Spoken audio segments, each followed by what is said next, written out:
sejak dari masa awal dari Jemaat Fajar Pengharapan, ketika dia masih bekerja di bagian pembukuan, sampai akhirnya almarhum menyerahkan hidup untuk melayani Tuhan sepenuh waktu sampai dia mencapai usia puluhan tugas. Dan satu pengenalan dengan Pak Teddy yang tidak pendek juga, mengenal seseorang lebih dari 30 tahun, suatu masa yang cukup panjang. Dan tentu perpisahan ini bukan hanya keluarga saja yang merasa nyaman. Bagi semua kita, khususnya rekan-rekan yang berkantor bersama dengan Pak Teddy, tentu perpisahan ini membawa rasa hilang juga. Tetapi di tengah rasa kehilangan oleh karena perpisahan yang Tuhan izinkan kita alami dengan almarhum, kita berduka bukan tanpa pengharapan. Kita berduka di satu sisi karena harus berpisah dengan orang yang kita kenal dengan sangat dekat, orang yang kita kasih dan mengasihi kita, yang melayani bersama dalam medan perjuangan. Tetapi di sisi yang lain kita dapat berharap kepada apa yang Tuhan janjikan. Yaitu bahwa perpisahan yang kita alami dengan almarhum ini bukanlah perpisahan untuk selama-lamanya. Terlebih lagi dengan meyakini bahwa saat ini sebenarnya kita berkumpul bersama sekitar dari jenazah almarhum Pak Teddy, kita percaya kepada janji firman Tuhan bahwa almarhum yang sesungguhnya, Pak Teddy yang sebenarnya telah beristirahat bersama dengan Allah yang kebahagiaan abadi bersama-sama. Dengan dasar keyakinan itu, saya ingin membacakan bagian dalam firman Tuhan yang saya kutip dari kitab atau dari surat yang ditulis Rasul Paulus kepada Timotius, surat yang kedua pasal yang keempat ayat 5 sampai ayat yang ke-8. Kepada Timotius yang sementara berada di kota Efesus di dalam pelayanan, Paulus yang saat itu berada di dalam penjara di kota Roma menulis seperti demikian. Tetapi kuasailah dirimu dalam segala hal, sabarlah menderita, lakukan pekerjaan pemberita Injil, dan tunaikanlah tugas pelayananmu.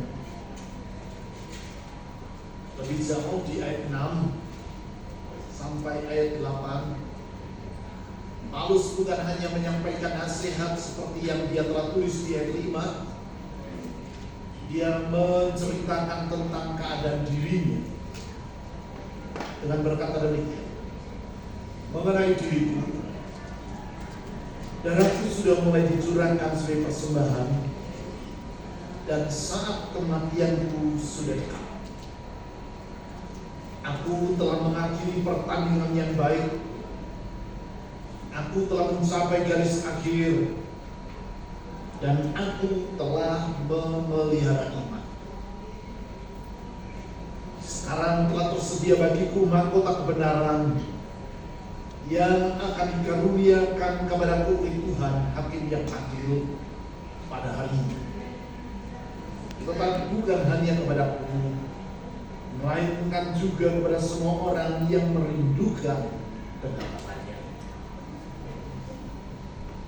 Ibu bapak, saudara-saudari, seperti yang tadi saya kemukakan, ketika Paulus menulis surat ini, dia bukan dalam keadaan yang menyenangkan.